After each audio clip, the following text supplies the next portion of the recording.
Yesterday, the House passed a continuing resolution to avoid a potential government shutdown and extend government funding into 2024. Now, it's what we've called a laddered approach. You've got part of it being funded into January, another part into February, and there's going to be a battle when we start moving these appropriations bills through and we come to the end of this funding period in January and February. But despite that, yesterday, a group of conservatives in the House stymied a procedural vote to advance an appropriations bill today, killing a rule that would have allowed the bill to go forward, to send a message that they weren't happy about yesterday's continuing resolution. Well, as a result, the leadership announced there were no additional votes and are expected to send everybody home. Everybody's going home until after Thanksgiving.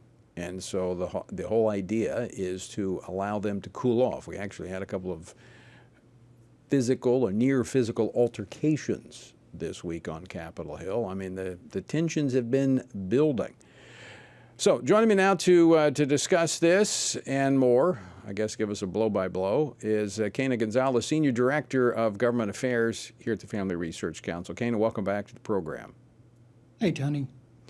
So give us an overview of what happened in the House in the last 24 hours. You can skip you can actually skip the kidney punches and just go to the CR. So what actually passed yesterday in terms of this government funding bill? Yeah, so Speaker Johnson has been on the job for about 3 weeks. You recall that prior to that, the House was without a speaker and paralyzed for about 3 weeks. So he's on the job, and he is doing a balancing act. He's trying to bring together various wings of his party to agree on the last 5 bills. Something that spending bills for the year, which did not get passed before September 1st, which was the original funding deadline. And so there had been a funding extension that runs out on Friday at midnight this week. And there was the need to either pass the remaining 5 bills, which was not happening quickly enough, or to pass another continuing resolution. And Mike Johnson, I think wisely, saw that the Senate was preparing to jam the House by continuing government funding until just before Christmas, when everybody's really exhausted and needs to go home, and to have a big fight at Christmas time. This has happened every year since 2012. This is a well-worn playbook, and Mike Johnson disrupted that playbook by convincing enough Republicans to pass a continuing resolution that, as you said, carries this fight into mid-January and early February. Okay, so let's talk about now. And they had this, as I mentioned at the top of this segment. There was another appropriations bill. The rule that would set up the vote was struck down, and so the leadership just sent everybody home for Thanksgiving to cool off. So when we come back, how many appropriations bills, there are 12 altogether, how many have actually passed the House and how many are still pending? Well, there are different ways to look at it. You could think of it as a 12-round boxing match, and we've passed 7. And so maybe it is time for everybody to go back to their corner and take a cool down and think for the next week and a half. They'll be back in almost a little less than 2 weeks. So there are 5 bills that remain to be passed. But another way to look at this, Tony, is in terms of the overall budget. About 80% of the annual budget has been passed in dollar figures. And so they're looking at the last 20%.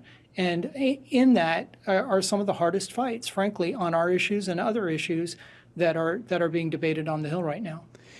In my conversations with leadership, even as late as this morning, the idea here is to get the bulk of the dollar amount, as you just pointed out, of government funding through and approved, so that when we get to those tough issues, if the backdrop is a quote-unquote government shutdown, it's not that big of a deal from a standpoint of its impact upon government. And so that can't be the threat that makes people accept status quo. That's right. In addition to pushing to get this through Christmas so that we're not jammed up against the wall right at Christmas trying to pass an omnibus, a massive spending bill that really no one has had time to go through, except for the special interests that love to jam last-minute Christmas items in there for themselves. we've pushed this off until mid-January and early February. He's also staged this, Speaker Johnson has also staged this so that we can have these funding fights a few at a time, not all at once.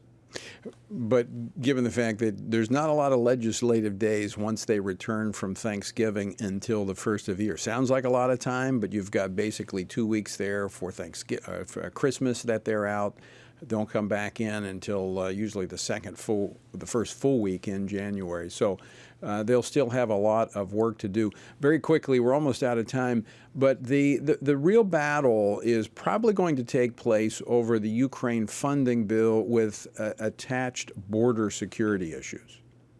That's right. The Senate really, really, really wants to send billions of dollars in additional funds to Ukraine.